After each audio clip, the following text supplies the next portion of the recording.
सहनावतु सहनौ भुनक्तु सह वीर्यं करवावहै तेजस्विनावधीतमस्तु मा विद्विषावहै। ओम शांति शांति शांति।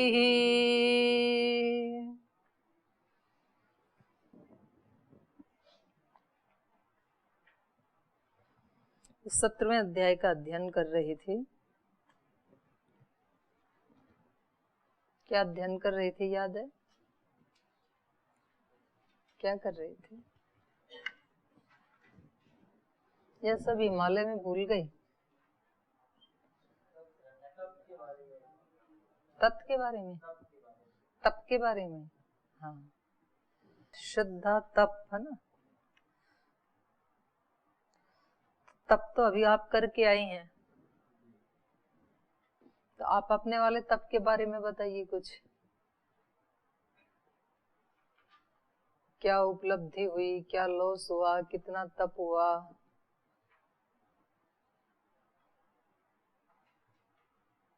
हाँ जी।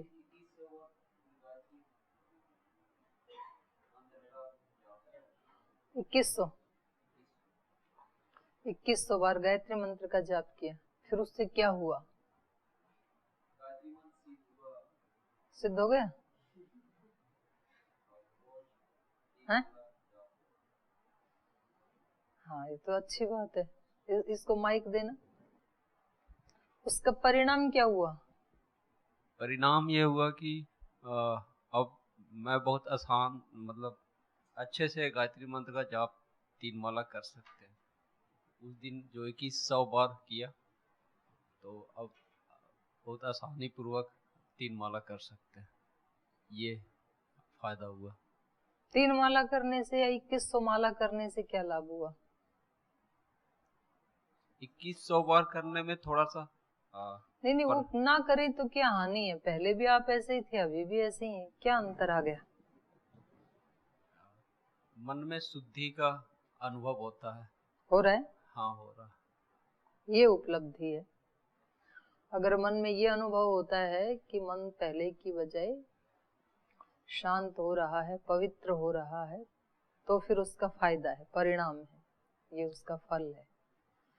यद्यपि फल बीज बोते ही कभी मिलता नहीं है, उसके लिए थोड़ा इंतजार करना होता है, लेकिन तो भी उसका एहसास भी यदि होता है, स्पष्ट फल तो दिखाई नहीं देता है, स्पष्ट फल दिखाई देने में थोड़ा समय लगेगा, लेकिन उसका आभास भी यदि होता है तो भी ये उपलब्धि है बहुत बड़ी। और हर दिन जब माला जप करेंगे तो उसका स्मरण भी होगा। जब हम 2100 बार किए, उसका स्मरण हमें प्रतिदिन एक चांस मिलेगा, और दिन भर का इधर उधर। केवल उस घटना को याद नहीं करना कि वहां बैठ के हमने केदारनाथ में ऊंची पहाड़ी में, जिसके ऊपर बर्फ ढकी हुई थी, वहां बैठ करके एक सुंदर स्थान में, एक दिव्य स्थान में हमने माला का जप किया था, इतना मात्र याद नहीं रखना जी। वहां बैठ के भी आप किसके लिए जप कर रहे थे? उस स्थान से भी बड़ी कोई चीज है जिसके लिए जप कर रहे थे। ठीक है जी जी। क्योंकि वो स्थान यदि अंतिम होता तब तो जप करना ही नहीं था, स्थान प्राप्त हो गया, छुट्टी। तो वो स्थान अंतिम चीज नहीं है, क्योंकि वहां बैठ करके भी आप यज्ञ कर रहे हैं, जप कर रहे हैं, ध्यान कर रहे हैं, इसका मतलब कोई उससे बड़ी चीज है जिसका ध्यान कर रहे हैं, तो वो भी ख्याल में आना चाहिए, वो स्थान भी आना चाहिए। ठीक है, स्थान का स्मरण आते लगेगा कि केदारनाथ में बैठे हैं, आंख बंद करने के बाद क्या पता केदारनाथ है कि हरिद्वार है। ऐसी भावना यदि हम करें तो फिर हमें वैसी ही अनुभूति होने लगती है कि हम वहीं बैठे हैं। लेकिन वहां बैठ के हम किसके लिए जाप कर रहे थे, क्या चाहिए हमें, हमें क्या चाहिए, ये जितना स्पष्ट होगा, क्लियर होगा अपना लक्ष्य, उतना बहुत जल्दी से चीजें प्राप्त होती हैं। फिर उधर से देरी नहीं है, हमारी तरफ से देरी है, हम अस्पष्ट होते हैं, हम स्पष्ट नहीं होते, हमें पता ही नहीं होता कि हम किसके लिए जप कर रहे हैं, क्यों यज्ञ कर रहे हैं, क्यों ध्यान कर रहे हैं, क्यों तप कर रहे हैं। और वो जितना जितना क्लियर होगा उतनी उपलब्धि तो फिर पास में ही है। तो हमें स्पष्टता होनी चाहिए अपनी उपलब्धियों की, और उस उपलब्धि में क्या बाधा है उसकी भी स्पष्टता होनी चाहिए।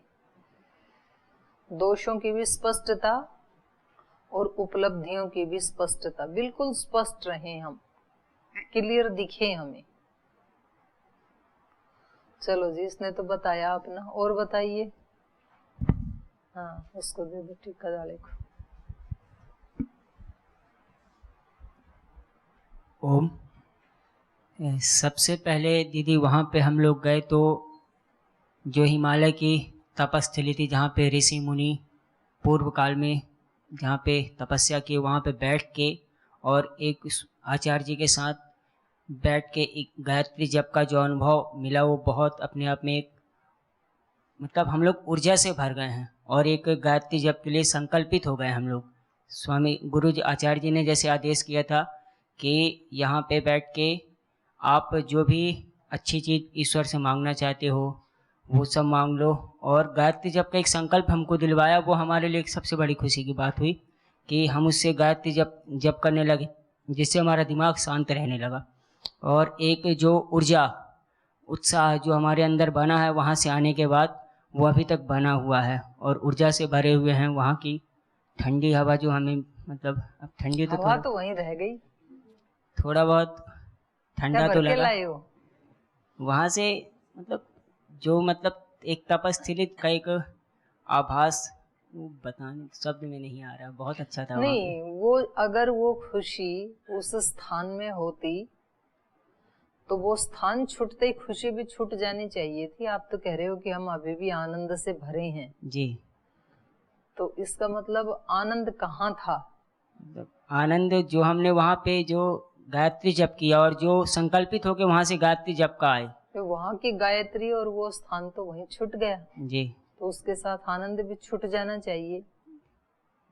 आनंद अभी भी बना हुआ है, तो ये आनंद कोई झोले में भर के लाए नहीं, बैग में तो लाए नहीं, कमंडलू में भी लाए नहीं, तो ये कहाँ था और कहाँ से अभिव्यक्त हुआ? ये सब हमारे अंदर था, लेकिन हमने उसको वहाँ पे जाके हाँ, उजागर किया। हमारे अंदर ही है। और जब हम संकल्पित होते हैं, आपने यहाँ से अपना माइंड सेट बना लिया कि हम ऐसे स्थान में जा रहे हैं जहाँ ऋषि मुनियों ने तप किया है, और वहां जाके हमें वो ही परमाणु मिलने वाले हैं, तो पहले ही अपना माइंड सेट तैयार हो गया, तो यहाँ से ऋषिकेश से ऊपर चढ़ते ही वो ही मिलने लग जाएगा फिर, क्योंकि आप सोच के ही वो ही गए हैं ना। अगर आपने ये माइंड सेट बना लिया होता, बनाया ही था अपने घर से जिस दिन निकले कि हम हरिद्वार जा रहे हैं, जो हरि का द्वार है, यहाँ भी बहुत लोगों ने तप किया है, ये तो राजधानी रही है हिमाचल राज्य की। शिव जी के ससुर, पार्वती जी के पिताजी दक्ष, तो आपने जब अपने घर से चले तो ये माइंड सेट तैयार किया था, इसलिए आपको यहाँ शिविर में आके बहुत आनंद आया था। 4-5 दिन तो थे ना, शुरू में आए थे, लगता था कि स्वर्ग में वास हो गया हमारा। लेकिन यहाँ रहते रहते रहते फिर वो तो छूट गया तपस्थली तो, और ये फिर अपनी स्थली बन गई। तो बोले अब इससे ऊपर चाहिए। अब यदि 6 महीने छोड़ देना आपको केदारनाथ, तो वो भी ऐसा ही बन जाएगा फिर। वो ऐसा नहीं बनेगा, ये भी ऐसा नहीं बनता है। हमारे मन के संस्कार डाउन आ जाते हैं, हमारा मन वैसा बन जाता है। तो जब हम माइंड सेट ये करके जाते हैं कि कितना सुंदर स्थान है, और दूसरा ये है कि वहां पर दूसरे लोगों की जो चिंता की, शोक की, परेशानी की जो वाइब्रेशंस हैं वो वहां पहुंचती नहीं, क्योंकि मनुष्य नहीं पहुंचता तो मनुष्य की वाइब्रेशन कहाँ से पहुंचेंगी। तो वो कैसी सुंदरता है प्रकृति की, और नेचुरल ब्यूटी है, किसी ने बनाई नहीं उस ब्यूटी को, और अनटच ब्यूटी है, किसी ने टच नहीं किया। ब्यूटी तो पार्क में भी मिल जाती है, लेकिन वो कैसी है? मैन मेड है, वो मनुष्य ने बनाई है, आर्टिफिशियल तो नहीं है। खैर नेचुरल ही है पेड़ पौधे, तो आर्टिफिशियल तो उसको कहेंगे जो प्लास्टिक के फूल लगाए हैं, है तो नेचुरली, पर वो इंसान ने अपने ढंग से काट छांट के बना दी, और वो ऐसी है, वो भगवान ने जैसी बनाई एज इट इज है, उसको किसी ने टच नहीं किया। तो वो प्योर चीज है, रियल चीज है बिल्कुल। तो उसका अपना तो सौंदर्य है ही, उसका अपना प्रभाव है ही, ओरिजिनल तो ओरिजिनल ही होता है, उसमें कुछ मिक्सअप नहीं हुआ ना मनुष्य का। तो एक तो वो उसका कारण है, और दूसरा उसका कारण है हमारा मन। तो आनंद तो हमारे ही अंदर है, जैसे वो भगवान की बनाई हुई सुंदरता है, ऐसे ये भी तो भगवान की बनाई हुई सुंदरता है। ये जो पिंड है हमारा जो शरीर है, ये किसने बनाया? ये भी उसी ने बनाया जिसने केदारनाथ बनाया। इसमें रहते रहते हम हैबिचुअल हो गए इसके, इसलिए इसका सौंदर्य दिखता ही नहीं है। इसके हाथ का, इसके हाथों में एक एक लाइन का, इसके नाखून का, इसके अंदर जो नस नाड़ियां जो बह रही हैं, रक्त वाहिनी, उनका सौंदर्य, फिर एक एक ऑर्गन का सौंदर्य, फिर एक एक भाव विचार, ये सारे आप देखोगे ना तो केदारनाथ से भी सुंदर है अंदर वाला।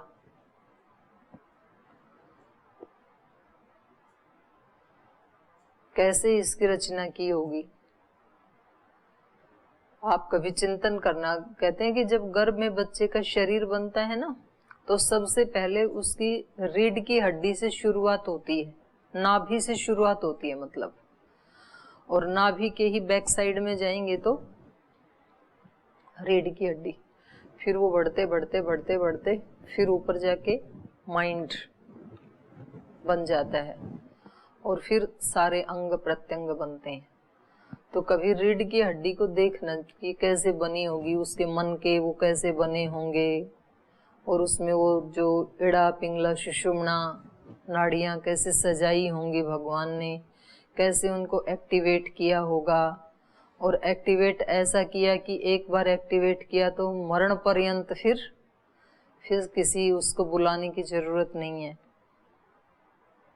मिस्त्री को। वो बहुत सुंदर है यहाँ पे।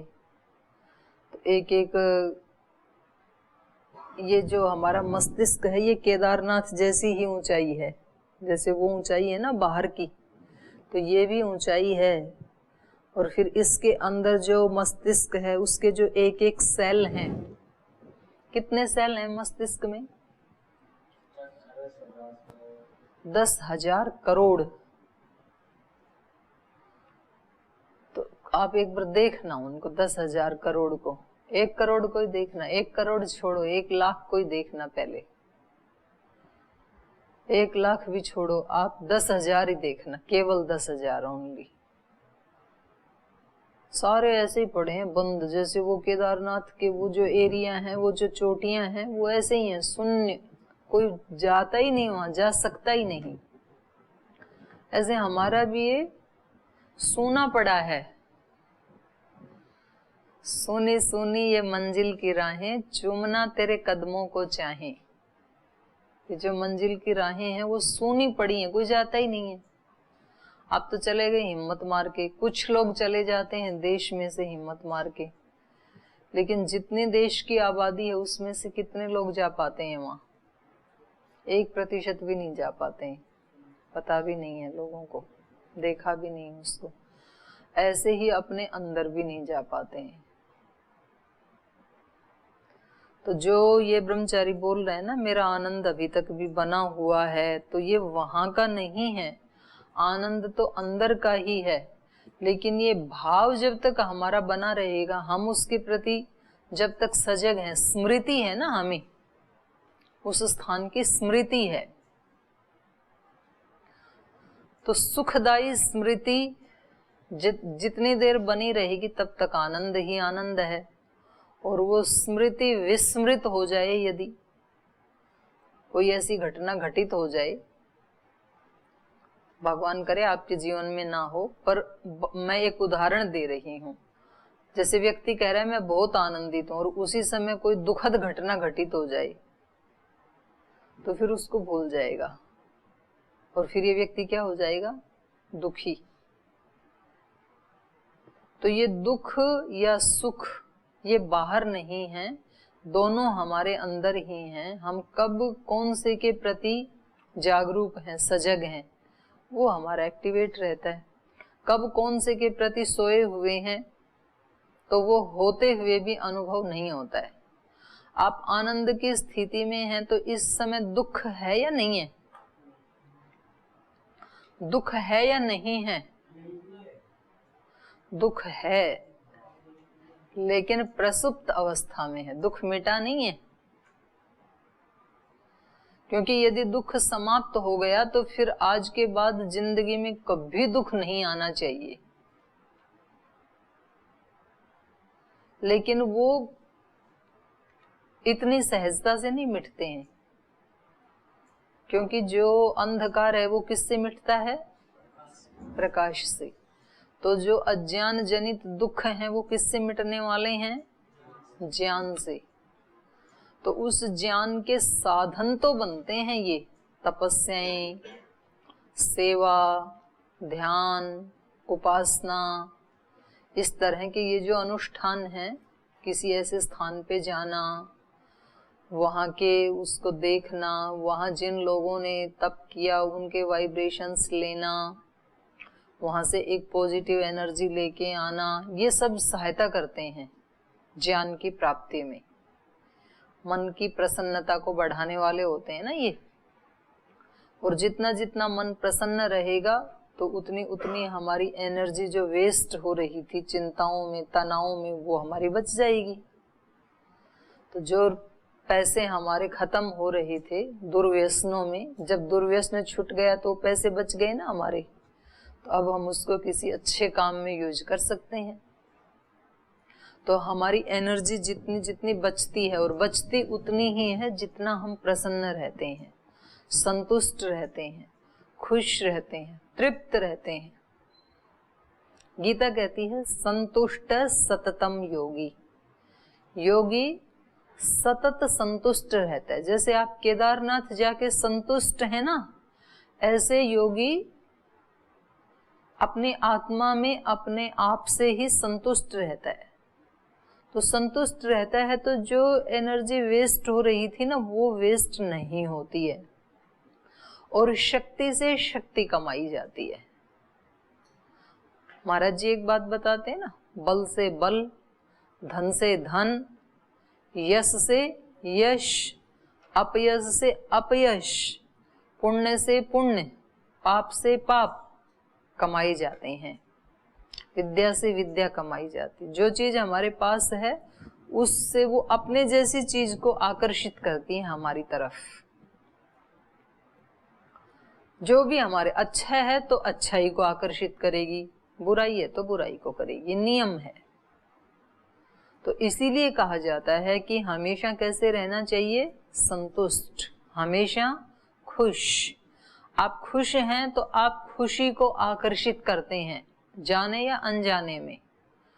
और यदि आपने एक बार भी उसको तोड़ दिया, मेंटेन नहीं किया, उस संतुष्टि को, उस प्रसन्नता को, उस सर्कल को, एक बार कहीं ब्रेक आ गया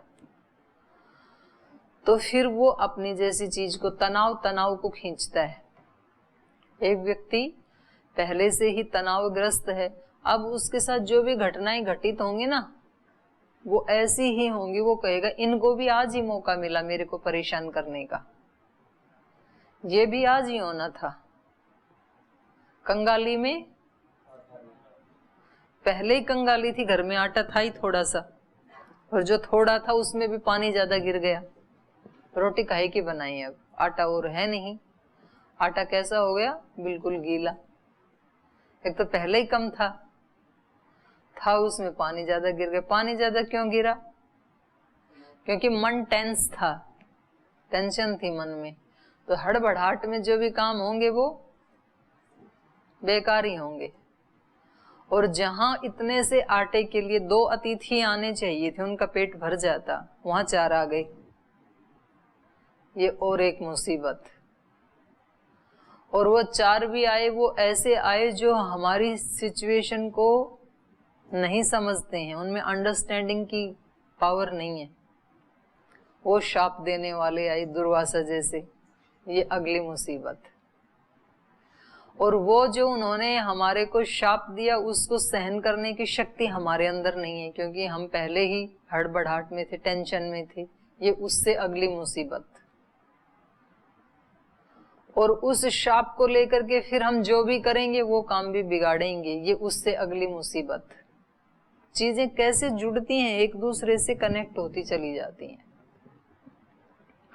तो जब यहां से प्रसन्न मन से गए तो रास्ते में जितनी भी चीजें मिली वो सब आनंद को बढ़ाने वाली हो जाती हैं। वहां की नदियां, वहां के झरने, वहां की प्रकृति, वहां के पेड़ पौधे, पहाड़, बर्फ, सब है तो प्रकृति ही ना। ऐसी भी कौन सी, मतलब यहाँ भी प्रकृति है, वो भी प्रकृति ही थी। ऐसी कौन सी नई चीज थी जो त्रिगुण से अतिरिक्त थी?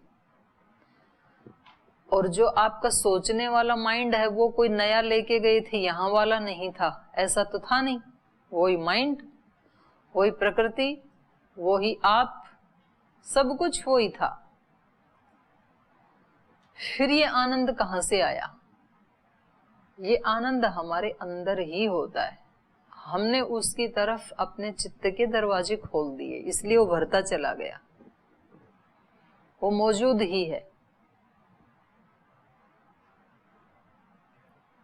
लेकिन हमने अपने माइंड सेट ऐसे बना लिए कि जब हमें ऐसी ऐसी चीजें दिखेंगी तो हमारे लिए आनंद, और ऐसी ऐसी चीजें नहीं दिखेंगी तो हमारे लिए आनंद से उल्टा परेशानी।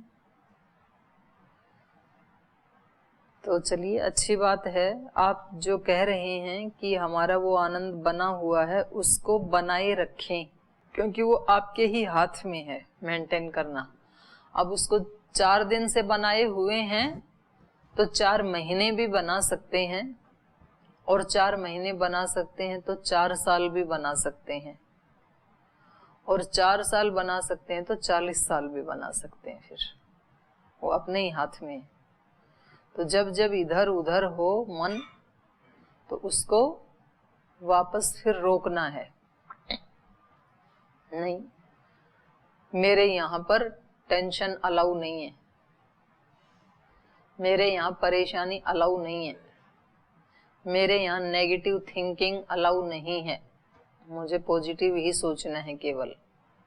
मेरे को हर जगह से, अब रोजाना केदारनाथ तो रह नहीं सकते, तो एक बार चले गए, कुछ किसी पुण्यों के फल होंगे आपके, तो चांस मिल गया, रहना तो हरिद्वार में है। हरिद्वार को, पतंजलि योगपीठ को कैसे केदारनाथ बनाएं, ये है करने वाला काम। वो ही आनंद यहाँ पर बना रहे और बल्कि उससे ज्यादा बढ़ता जाए रोजाना, तब गायत्री का जाप करने का फायदा है। और नहीं तो फिर गायत्री भी एक हमारा रिचुअल ही बन जाता है। जैसे यज्ञ करना शुरू में तो अच्छा लगता है, और उसके बाद फिर यज्ञ करने में बहाने लगाने लगता है मन, कि आज वहां दर्द था, आज सिर में दर्द था, पेट में था, गर्दन में था, पैर में था, कमर में था, फिर आते ही नहीं है यज्ञ में, क्योंकि यज्ञ अब खुशी दे ही नहीं रहा। तो ऐसे ही गायत्री भी, अगर आप जागरूक नहीं हैं तो एक समय के बाद खुशी नहीं देती है फिर, और फिर आप उसको एक रिचुअल समझ के जल्दी जल्दी जल्दी जल्दी 1 माला 2 माला 4 जितना आपने संकल्प लिया है उतना आप उसका जाप करके बोलिए ये भी निपटाना था, एक काम निपटा दिया, चलो अब खेलने जाते हैं। तो ऐसा ना बने, उसका आनंद बना रहे। जैसे अभी वो आनंददायिनी है, ऐसे आनंददायिनी बनी रहे। ओम दीदी जी, मेरा अलग अनुभव रहा। हाँ। जैसे गुरु प्रति कोई जगह के प्रति श्रद्धा होता है, यानी कि संकल्प दृढ़ होता है, तो शरीर भर कुछ फर्क नहीं पड़ता। आत्मबल अगर मजबूत है तो शरीर भर कुछ नहीं होता है। तो अब लगता है कि जैसे अगर आत्मा बल, अगर आत्मा ने ठान लिया, मन ने ठान लिया, तो जो भी चीज़ प्राप्त कर सकते हैं। क्योंकि मेरे लिए वो असंभव था, फिर भी क्योंकि मन से मान लिया था कि मैं चढ़ लूँगा, तो मैंने तो ठीक बात।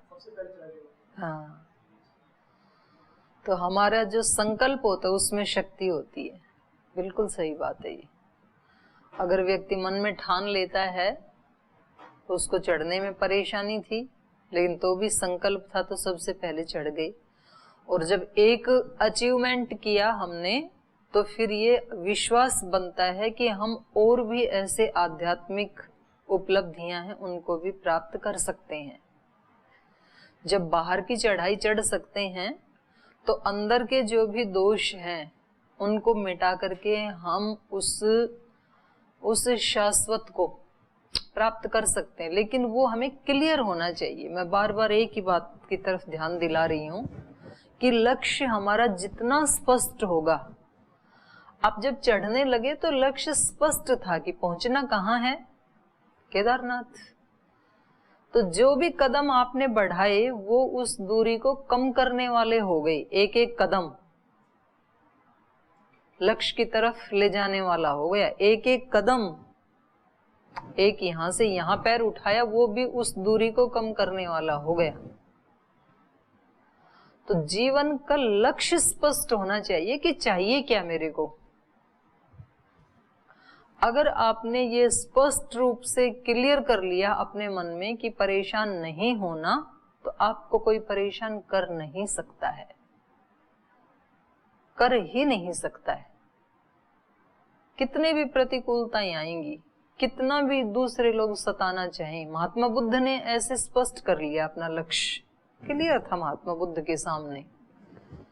तो अब लोग उनको गालियां भी दे ही रहे हैं, उनकी निंदा भी कर ही रहे हैं कि अगर इसको ये ही करना था तो शादी क्यों की थी, और अगर शादी की थी तो बीवी बच्चों को संभालना क्या इसकी जिम्मेदारी नहीं है।